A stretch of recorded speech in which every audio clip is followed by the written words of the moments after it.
수강생 여러분 안녕하세요. 이번 시간은 차례에 대해 살펴보겠습니다. 이제 한국에서 명절에 올리는 제사인 차례에 대해 살펴보겠습니다. 한자로 차례라고 써서 차례를 올리는 예라는 뜻입니다. 대개 차례를 보면 차례를 올리는 절차가 없습니다. 실제로 현재 명절 차례 날에 제물로 차례를 올리지도 않습니다. 한국에서는 중국이나 일본과 달리 차가 일반적으로 평소에 늘 마시는 음료는 아니었기에 명절 때마다 차례를 올리는 일이 어렵기도 했을 것입니다. 그러나 제사에서 차례를 올리지는 않더라도 현대 한국에서 차례라는 용어는 관습적으로 사용되고 있습니다. 현재 한국 사회에서 국가가 공휴일을 지정하고 쉬게 만드는 제도를 시행하고 있습니다. 과거 농경사회에서는 별도로 공휴일이라는 개념이 없었습니다. 명절은 해와 달의 움직임에 의해 만들어지는 일련의 흐름 속에서 결절점이 되는 날을 말합니다. 그래서 대개 음과 양의 기운이 특별해지는 날이 됩니다. 과거에는 우주를 움직이는 근본 원리를 이해하고 그러한 움직임에 따라 조상에게 제사를 지내며 복을 비는 날을 정했을 것이라고 볼 수 있습니다. 그러나 공휴일 제도가 시행되고 다 함께 한 곳에 출근해 일하고 정해진 날에 다 함께 쉬는 산업사회에 진입하면서 공휴일에 포함되지 못한 명절에 이루어지는 관행은 사라지고 있습니다. 현대 한국에서는 설날과 추석 전날과 당일 그리고 다음 날이 공휴일로 지정되어 있습니다. 그 덕분인지 설날과 추석에 올리는 차례 관행은 여전히 광범위하게 이루어지고 있습니다. 물론 공휴일에 포함되지 않는 한식이나 단오에도 차례를 지내는 집이 있습니다. 그러나 묘가 있는 집에서는 대개 성묘하러 가 벌초를 한 뒤에 간단히 제사를 올리고 있습니다.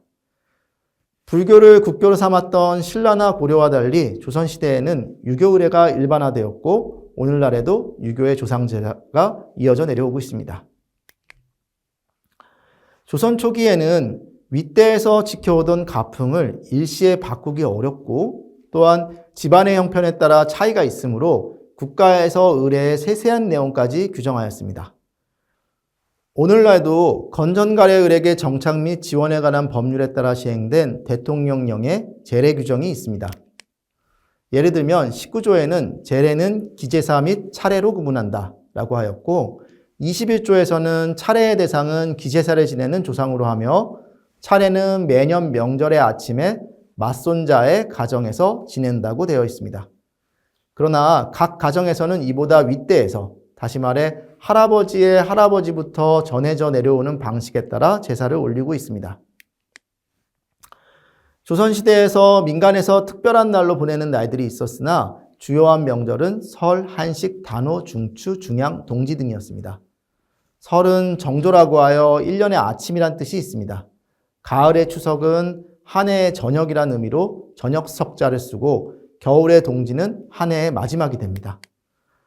한식은 동지에서 105일째 되는 날로 청명과 하루 이틀밖에 차이가 안 나는 4월 5일이나 6일이 되어 올해는 4월 5일이 청명이었고 4월 6일이 한식이었습니다.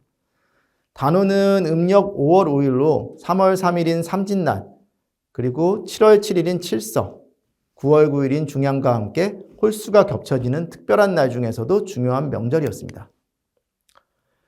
신라에서도 단오에 제사를 지냈다는 기록이 있고 고려시대에서도 그날에 연회를 열거나 단오제를 지냈습니다. 조선시대에서도 단오는 설, 추석과 함께 일반 백성도 조상 제사를 올리는 날이었습니다. 명절에 차례를 올리는 조상은 기제사를 지내는 조상, 즉 4대조 이하로 합니다. 제사를 올리는 대수는 제사를 지내는 자손 중에 제일 위의 학렬을 말합니다. 물론 이 역시 또 지역에 따라 달라 살아있는 제일 아랫 학렬을 기준으로 4대를 계산하는 곳도 있습니다. 예를 들어 할아버지, 아버지, 어머니, 할아버지와 할머니가 계시면 할아버지가 제사를 지내는 주인으로 할아버지의 아버지와 어머니 제사를 지내면 1대 봉사이고 할아버지의 할아버지와 할머니 기제사도 지내면 2대 봉사가 됩니다. 이렇게 하여 예전에는 제사의 주인인 할아버지의 4대까지 제사를 지냈으므로 예를 들어 차례와 같다면 할아버지는 할아버지의 할아버지 기제사까지 지내는 겁니다. 고조할아버지가 되는 거죠.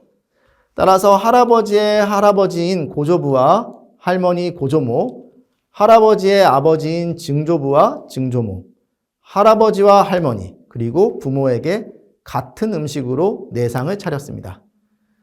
그런데 차례에는 기제사와 비슷한 상에 계절의 별식을 더 올립니다. 예를 들어 설에 떡국이나 만둣국, 추석에 송편 등입니다. 이러한 음식은 지역에 따라 달랐습니다. 오늘날에는 한 상을 크게 차리고 국과 밥만을 바꾸어 놓는 방식으로 차례를 올리기도 합니다. 본래 명절 차례는 기제사와 달리 한 조상께 한 잔의 술만 올리는 의례였다라고 합니다. 술을 한 번에 올린다고 하여 단원례라고도 합니다. 차례는 한 조상에게 세 잔의 술을 차례를 올리는 삼원례를 하는 기제사보다 간략한 제사였습니다. 초기에는 제사상에 올리는 음식도 간단했었습니다. 반드시 올리는 제물은 술과 과일, 그리고 포라고 할 수 있습니다. 포는 해와 함께 올리는데, 해는 젓갈을 말하는데 식혜를 올리기도 합니다. 과일이나 채소는 한두 접시를 올려도 괜찮았습니다. 술 한 잔을 올림으로 안주로 올라가는 적도 한 접시입니다. 그 외에 탕을 더 올리기도 하였습니다. 그런데 현대 한국에서는 차례를 기제사처럼 풍성하게 차립니다. 이처럼 차례상이 기제사처럼 풍성하게 차리게 된 데에는 여러 가지 이유가 있겠지만 다음과 같이 추측해 볼 수 있습니다. 우선 주자가래는 조상제사 중에서 1년에 4차례의 시제를 가장 중시하였습니다.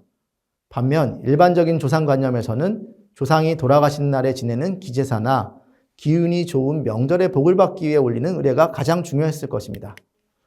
이렇게 보면 4대 봉사를 하는 경우 8조상의 기일에 제사를 지내고 설이나 추석, 단오 등의 명절 차례를 지내고 거기에 주자가래가 중요시하던 4차례의 시제, 시조제, 묘제 등까지 지내면 한 달에 지내야 되는 제사가 수차례 이상 되기도 합니다. 그래서 기제사를 제외한 묘제와 명절 차례 시제는 시기가 겹칠 경우 적절하게 합치기도 하였던 것으로 보입니다. 주자가래에서 시제를 올리는 날짜는 4계절 중 하루를 선택합니다. 음력으로는 1월, 2월, 3월은 봄이고 4월에서 6월은 여름, 7월, 8월, 9월은 가을, 10월에서 12월까지는 겨울이 되니 그 가운데 하루를 잡아 제사를 지내야 하는 것입니다. 그런데 음력 5월은 5월 5일 단오가 있고 8월 15일은 추석입니다.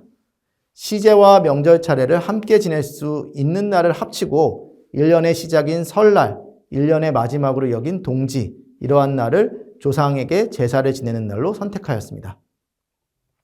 이렇듯 차례는 간단하게 술 한 잔을 올리는 제사이지만 시제를 겸하여 올리게 되어 음식을 풍성하게 차리게 된 것으로 보입니다. 두 번째로 사실 주자가래에는 차례라는 명칭이 없습니다. 다만 참례와 천신례 때 차를 올리는 절차가 나타납니다.